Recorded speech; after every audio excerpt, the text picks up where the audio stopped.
जुन्नर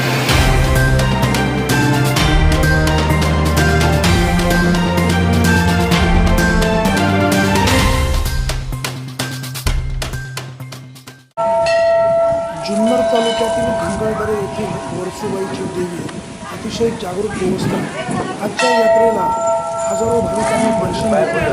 जुन्नरचे आमदार शरददादा सोनवणे, जिल्हा परिषद गटनेते आशाताई बुचके, त्याचबरोबर राष्ट्रवादी काँग्रेसचे युवा नेते अतुलजी बेनके आदी मान्यवरांनी या ठिकाणी दर्शन घेतले व देवीला साकडे घातले।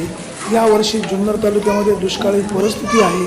या संपूर्ण शेतकऱ्यांच्या अडीअडचणी दूर होऊ दे आणि बळीराजाचं कल्याण होऊ दे अशाच प्रकारची अपेक्षा व्यक्त केली। शोध बातमीचा, ध्यास सत्याचा, आपण पाहता फक्त विघ्नर टाइम्स।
आदरणीय वाणीसाहेब इग्नार टाइमचे या ठिकाणी आज या आदिवासी भागातील हे घंगळदरे गाव हे जागरूक देवस्थान आहे वर्सुबाईचं।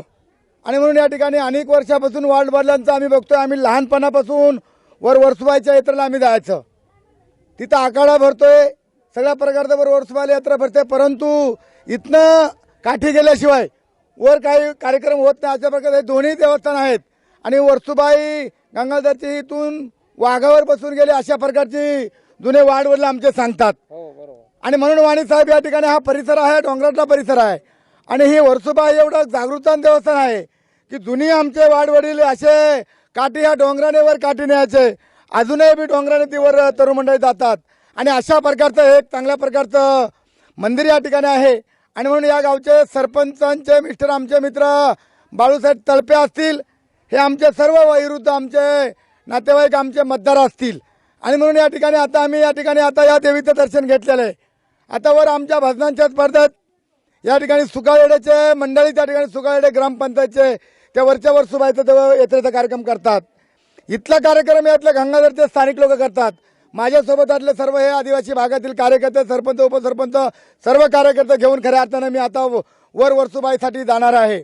आणि म्हणून मग देवाची यात्रा बी होईल। यावर्षी आमच्या आदिवासी भागामध्ये दुष्काळ पडलेला आहे आणि दुष्काळामुळे वर आदिवासी भागातली पाहणी होईल म्हणून मी खऱ्या अर्थानं वाणीसाहेब तुम्हाला आमंत्रण केलेलं आहे आणि तुम्ही आमच्याबरोबर वर चाललेले आहात।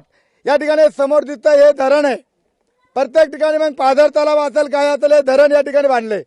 मी या ठिकाणी सभासद अधिकाऱ्यांना आवाहन करील का यावर्षी दुष्काळाचा मोठा सावट या ठिकाणी ओढले, ह्या धरणाचं पाणी सोडू नवं, कारण हे पाणी जर सोडलं तर पुढे आमच्या जनावरांना प्यायला पाणी राहणार नाही, अशा प्रकारची परिस्थिती निर्माण होणार आहे। आणि म्हणून प्रत्येक ठिकाणी आदिवासी भागामध्ये धरणं बांधली। जुन्नर तालुक्यामध्ये आदिवासी भागात धरण बांधलं, पिंपळगाव जोग्याला आदिवासी भागात धरण बांधलं, आंबेगाव तालुक्यात डिंब्याला आदिवासी भागात धरण बांधलं, खेड तालुक्यामध्ये आदिवासी भागात धरण बांधलं। ही आमची आदिवासी मंडळी धरणामध्ये बुडवली आणि मग आम्हाला जो 20% पाण्याचा कोठा राखीव असतो तो राहत नाही। आता माणिकडोह धरणाचं पाणी, अरे पावसाळ्यामध्ये नदीला पूर नाही आला आणि आता उन्हाळ्यामध्ये पूर आले, धो पाणी सोडलं, 3 आठवडे झाले। या राज्यकर्त्याला सरकारला मी इशारा देऊ इच्छितो का लवकर ते पाणी बंद करा, आम्हाला त्या ठिकाणी मोर्चा काढण्याची वेळ आड देऊ नका, नाही तर यदा कदा त्या आदिवासींना आम्हाला रस्त्यावर यावं लागेल आणि या धरणाचा बरा वाईट करावा लागेल। कमीत कमी तर आमचा 20% पाठिंबा म्हणून या ठिकाणी मी या वर्सुबाईच्या यात्रेच्या निमित्ताने या गावकऱ्यांना या ठिकाणी धन्यवाद देतो। या ठिकाणी सर्व आमची वयोवृद्ध माणसं आहेत, त्यांना आताच आम्ही माहिती घेतली. आम्ही सालोबादप्रमाणे मला जसं कळतंय तेव्हापासून वाणी साहेब मी वर्सोबाईला डोंगरावर पायी जाणारा कार्यकर्ता आहे. आता ठीक आहे, आता गाड्या गोड्या झाल्या, रस्ते झालं, पण त्याच्या अगोदर आम्ही आमच्या वडिलांच्या खांद्यावर बसून जाणारे आम्ही कार्यकर्ते त्या वर्सोबाच्या डोंगराला. मी स्वतः माझे वडील मला खांद्यावरती घेऊन जायचे. नंतर थोडा मोठा झाला, मी वडिलांच्या हाताला धरून जायचं आणि तिथं कुस्त्या करायला लागलो, कुस्त्या जिंकायला लागलो. असा वर्सोबाईचा वार म्हणून त्या यात्रेला नाव आहे. वर्सोबाईचा वार दीपावळीमध्ये असतो, त्या यात्रेला नाव आहे वर्सोबाईचा वार. आणि त्या वर्सोबाईच्या वाराला एक गंगाधरची पालखी जाते आणि नंतर या यात्रेला सुरुवात होते. अशा प्रकारचा हे एक जागृत देवस्थान आहे. आणि या वर्सोबाईला एक जगदंबे वर्सोबाईला आम्ही निश्चितपणे आम्ही नवस केलेलं आहे वाणी साहेब, काही काळजी नाही.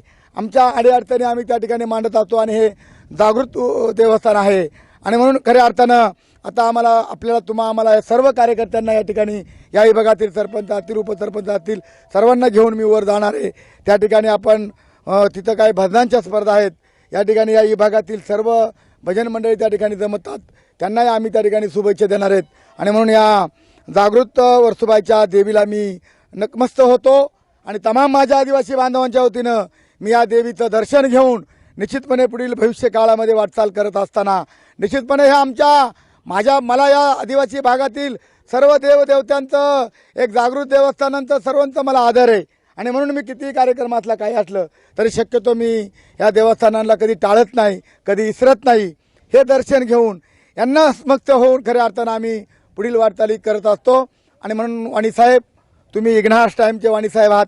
तुम्ही या ठिकाणी आलात, या झाडी झोडपामध्ये, या डोंगरामध्ये येऊन खऱ्या अर्थानं आमच्या जागृत या देवस्थानाचं मीडियाच्या माध्यमातून तुम्ही यूट्यूबला आणि टी व्हीला आमचा संपूर्ण या देवीची यात्रा दाखवणार आहेत.